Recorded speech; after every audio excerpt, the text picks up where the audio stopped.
What is going on, you guys? AK40 Kevin here in the gamer heaven, and I hope you guys are having a lovely day thus far. Today we're going to be reviewing in depth the Razer Wolverine Ultimate and the Razer Wolverine Tournament. Comparing them side by side, I personally have a lot of experience with both of these controllers. I have reviewed both of these individually on the channel. I've never done a comparison.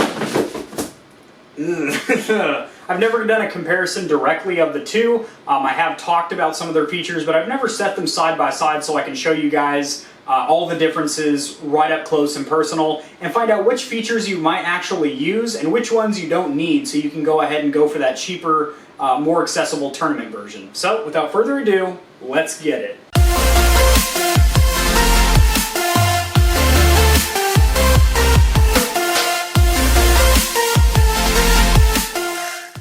Alrighty guys, coming over here to the Stormtrooper desktop so we can look at these two fantastic controllers. I'm going to go ahead and move the halo ring over a little bit so I can still get some pretty good light on these bad boys.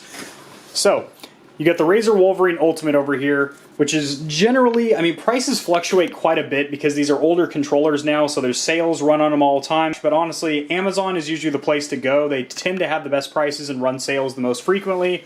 So you can usually pick these up for about between $80 and $100 nowadays, which is really good, and you can get the Ultimate for about $130 to $150 depending on time of year. So anyway, the boxes are very, very similar. However, there is no carrying case for the Tournament. It just comes with some nice laser cut foam. There is no foam in this one, but I guess it doesn't really matter too much because, well, you got your case in here. So these both hold a lot of similarities. They're both strictly for Xbox One and PC. They both have a 10-foot braided cable with a breakaway in case somebody trips on them or something like that. So they are wired only, which I know some people think is a good thing because of, you know, zero latency. And for PC, you know, that's totally fine. I think playing wired is no issue whatsoever. However, if you're playing on console and you're laying far away in your bed or on a couch in a living room, you know, 10 foot's pretty long, but you might want to get an extension cable, a USB to USB extension cable. I will have a link to that in the description below. They're about 10 bucks on Amazon or less. So you got 20 feet of cable, and that might help you out there. So the main similarities are these both have those fantastic mechanical switches for the face buttons. They feel just like a mechanical keyboard or mouse, which has that nice satisfying click, and they're also really quiet too, which is good. Your chat won't be irritated by it or anything like that. These top buttons here, these additional buttons, are also mechanical, and they're quite a bit noisier, so if you're streaming from your console or PC, or you're just chatting with friends, they might be a little bit irked by that. And they both have an RGB light strip in here, which can be tunable in the Wolverine for Xbox application for Windows 10 on the PC, or just right there on the Xbox store. Now that's where the differences kind of end. The D-pad is only this 4 separated design, which feels pretty good. Over here you can use that 4 separated design or this wheel design, which is really good for fighting games, being able to do those roll-on combos. Also, these are fixed sticks. They do not pop off. However, they do have anti-friction rings in there, so when you're at full lock, they glide along nicely. As we're over here, you are also getting friction rings. However, these pop right off, magnetized, and you do have 2 additional sticks in there so you can pick and choose your flavor as far as heights and domed and concaved, which is pretty nice. You also get this cool little carrying case here, which holds your controller in very nicely. It has a little Razer logo, and it's just kind of nice. I mean, how often do people really use carrying cases, though? I mean, I personally just keep my controllers out on display most times, especially when they're that sexy. Also, with the Ultimate, you notice that little block on the bottom there. This is for stereo controls. You plug in your 3.5mm headphone jack to your headphones, and you have some additional controls here, which is really nice. You can switch between 2 remappable profiles on the fly, so one for a racing game, one for a shooting game, or if you have 2 people using the same controller, which is great because you only get 1 onboard profile with the Tournament. You got 2 here, and another thing is with the Tournament you have to plug it into the PC or the Xbox application and set up your profile. Here you can do that, but you can also just hold down this remap button, press a button, and then press the button you want to remap it to, and you're good to go. You can also swap between those 2 profiles, which is cool, being able to do that. And you can also mute your mic and chat right there from your controller, which is really cool, not having to reach up to your headphones. You can also adjust 5 levels of volume, so you just turn your headphone volume to 100% in your Xbox, and then you can control it from here for loud explosions that are hurting your little delicate ears. Turn it down, or if you're in a very stealthy, creepy scene, you might want to boost it all the way up.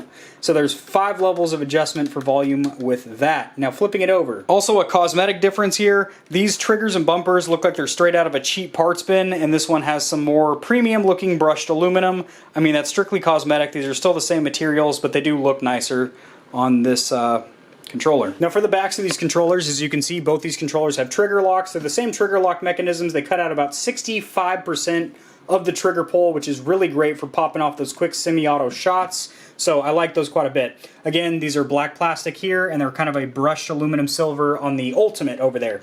Now for paddles, you have 2 paddles on the Tournament, and they feel nice. They're tucked up out of the way, very ergonomic. And then the Ultimate has got to be one of my favorite paddle systems out there. Not only in the looks of it, I think they look phenomenal, but they're also a perfect design. Basically, they're all 4 easily accessible by your fingers like this, where you can cover all 4 paddles at once, unlike the scuffs where you need to slide your finger back and forth, which has been a huge complaint of mine. So you can cover all 4 paddles, and then when you don't need them, you just hold the controller normally, and you can just play a game that doesn't use paddles. You're not playing a shooter, you're playing a RPG MMO, or you're playing Crash Bandicoot, where you don't need to manipulate the camera, you just run around with the left stick and then be jumping and doing all that stuff.